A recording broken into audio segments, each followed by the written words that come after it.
नमस्कार, मी श्वेता भालेकर परब. महाराष्ट्र एक पाऊल पुढे यामध्ये आपल्या सर्वांचं स्वागत. यशवंतराव चव्हाण मुंबई पुणे द्रुतगती मार्ग क्षमता वाढ अंतर्गत मिसिंग लिंक प्रकल्पाचं लोकार्पण आणि कोनशिला अनावरण महाराष्ट्राचे मुख्यमंत्री देवेंद्र फडणवीस यांच्या हस्ते महाराष्ट्र दिनी पार पडलं.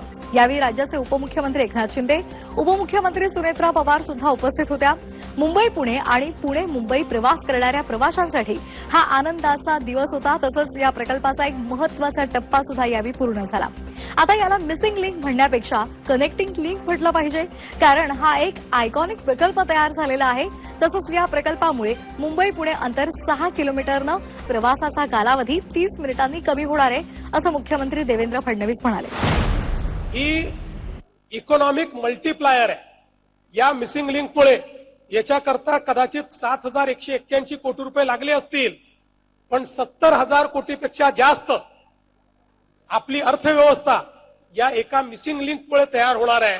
या मिसिंग लिंकमुळे जवळपास अंतर हे 6 किलोमीटरनी आणि वेळ 30 मिनिटांनी, मुंबई आणि पुण्यातला वेळ प्रवासाचा 30 मिनिटांनी कमी होणार आहे. हा पूल म्हणजे इंटरनॅशनल कोलॅबरेशनचं एक उदाहरण आहे, कारण भारतासहित 7 देश वेगवेगळ्या पद्धतीनं या पुलाच्या उभारणीमध्ये त्या ठिकाणी होते.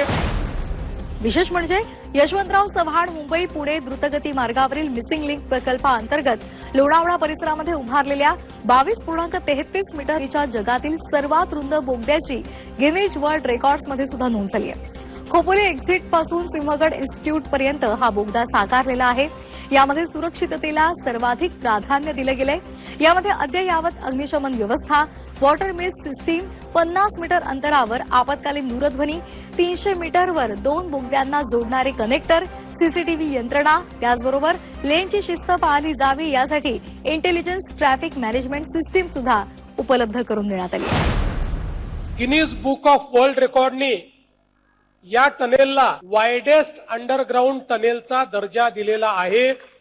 जागतिक रेकॉर्ड हा आपण या ठिकाणी तयार केलेला आहे.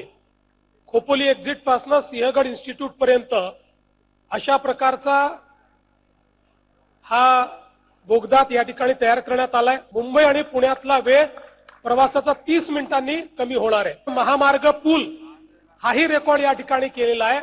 सगळ्यात उंच केबल स्टेड ब्रिज, आपण ज्या ब्रिजवरनं आलो त्याची उंची 182 मीटर आहे.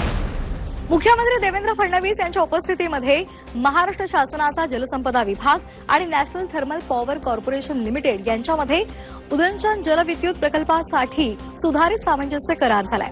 या अंतर्गत आतापर्यंत मंजूर झालेल्या एकूण 60 प्रकल्पांद्वारे 82,015 मेगावॅट वीज निर्मिती क्षमता अपेक्षित आहे. यामुळे सुमारे 4.28 लाख कोटींची गुंतवणूक आणि सुमारे 1.31 लाख रोजगार निर्माण होणार आहे. ठाणे महानगरपालिकेमधल्या पहिल्या इलेक्ट्रिक डबल डेकर बसचं लोकार्पण उपमुख्यमंत्री तसंच ठाण्याचे पालकमंत्री एकनाथ शिंदे यांच्या हस्ते झालं.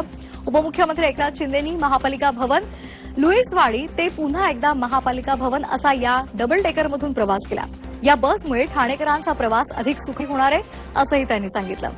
जीसीसी तत्वावर या डबल डेकर बस परिवहनमध्ये दाखल होणार असून त्याचा कोणताही भार परिवहन सेवेवर पडणार नाही.